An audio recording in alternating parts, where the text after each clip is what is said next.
জানাজার নামাজের সঠিক নিয়ম কি, জানাজার নামাজ কিভাবে পড়তে হয় এবং কিভাবে পড়াতে হয় তা সম্পূর্ণ আজকে জানতে পারবেন ছোট্ট একটি ভিডিওর মাধ্যমে। তাই না টেনে সম্পূর্ণ ভিডিওটি দেখতে থাকুন। আসসালামু আলাইকুম ওয়া রাহমাতুল্লাহি ওয়া বারাকাতুহু। নাহমাদুহু ওয়া নুসাল্লি ওয়া নুসাল্লিমু আলা রাসূলিহিল কারীম, আম্মা বা'দ। ফাআউযু বিল্লাহি মিনাশ শাইতানির রাজিম। বিসমিল্লাহির রহমানির রহিম। সুপ্রিয় দর্শক শ্রোতা মণ্ডলী, আজকের ভিডিও থেকে আমরা জানতে পারবো জানাজার নামাজের সঠিক নিয়ম, কিভাবে জানাজার নামাজ পড়তে হয় কিংবা পড়াতে হয়। আজকের ভিডিওটি দেখলে আপনারা চাইলে জানাজার নামাজ পড়াতেও পারবেন ইনশাআল্লাহ। তো চলুন শুরু করা যাক। সবার প্রথমেই আমরা জানাজার নামাজের নিয়তটুকু জেনে নেব। লাশের সিনা বরাবর ইমাম সাহেব দাঁড়াবে, তারপর নিয়ত পড়বে নাওয়াইতু আন উআদ্দিয়া লিল্লাহি তাআলা আরবাআ তাকবীরাতি সালাতিল জানাজাতি ফারদুল কিফায়াতি আস-সানাউ লিল্লাহি তাআলা ওয়াস-সালাতু আলান নাবিয়্যি ওয়াদ-দুআউ লিহাযাল মাইয়িতি ইকতাদাইতু বিহাযাল ইমাম। এখানে একটি মাসালা আছে, মৃত ব্যক্তি যদি মহিলা হয়ে থাকে তাহলে হবে ওয়াদ-দুআউ লিহাযিহিল মাইয়িতি, আর যদি পুরুষ হয়ে থাকে তাহলে হবে ওয়াদ-দুআউ লিহাযাল মাইয়িতি।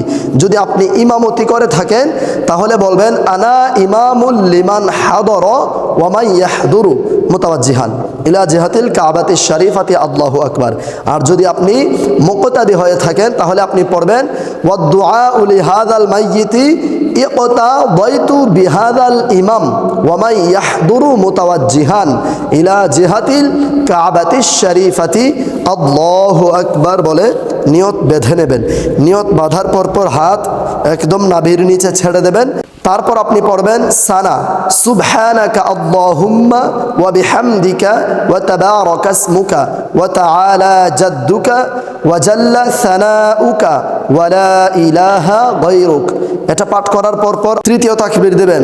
তৃতীয় তাকবীরের পর পড়বেন আল্লাহুম্মা সাল্লি আলা মুহাম্মাদি ওয়া আলা আলি মুহাম্মাদ কামা সাল্লাইতা ওয়া সাল্লামতা ওয়া বারাকতা আলা ইব্রাহিমা ওয়া আলা আলি ইব্রাহিম ইন্নাকা হামিদুম মাজিদ। শুধু দুইটি লাইন অ্যাড করে নেবেন, ওয়া সাল্লামতা ওয়া বারাকতা, এই দুইটি শুধু অ্যাড করে নেবেন। আর নতুবা পুরোপুরি আমরা নামাজের মধ্যে যেই দুরুদ পড়ি ঠিক সেই দুরুদই। তো তৃতীয় তাকবীর আমরা শেষ করলাম।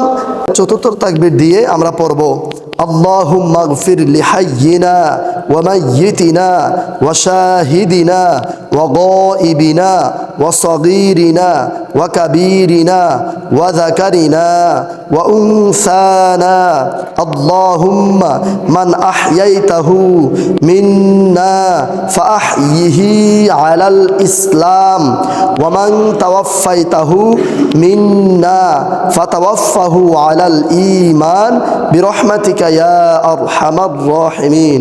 এই দোয়াটি পাঠ করার পর আসসালামু আলাইকুম ওয়া রাহমাতুল্লাহ, আবার আসসালামু আলাইকুম ওয়া রাহমাতুল্লাহ, সালাম ফিরিয়ে হাত ছেড়ে দেবেন ইনশাআল্লাহ। সালাম ফেরানোর পর কালেমায়ে শাহাদাত পাঠ করে নেবেন, দোয়া দুরুদ ইস্তেগফার পাঠ করে তারপর দোয়া করে নেবেন ইনশাআল্লাহ। জানাজার পর দোয়া করে এরপর আপনারা নিয়ে যাবেন কবরস্থানে, তারপর দাফন দিয়ে আবার 40 কদম পার হয়ে আবার দোয়া করবেন। এটাই হচ্ছে সঠিক নিয়ম জানাজার নামাজের এবং জানাজা দেওয়ার সঠিক নিয়ম।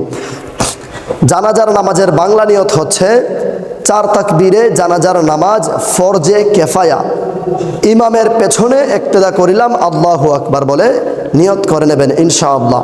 আর যারা জানাজার নামাজ পড়াবেন, যদি আপনি জানাজার নামাজ পড়ান তাহলে আপনি অবশ্যই আরবি নিয়তখানা জেনে নেবেন, আরবি নিয়তখানা শিখে নেবেন। আমাদের এই ভিডিওটি কয়েকবার কন্টিনিউ করলে আমি আশা করি আপনারা সঠিকভাবে জানাজার নামাজ পড়তেও পারবেন এবং পড়াতেও পারবেন। আশা করছি আপনারা সকলে বুঝতে পেরেছেন। আজকের এই ভিডিওটি সাওয়াবের নিয়তে, অন্য ভাই বোনদেরকে শেখানোর জানানোর নিয়তে প্রচুর পরিমাণে শেয়ার করে সারা বিশ্বে ছড়িয়ে দিন। আসসালামু আলাইকুম ওয়া রাহমাতুল্লাহ।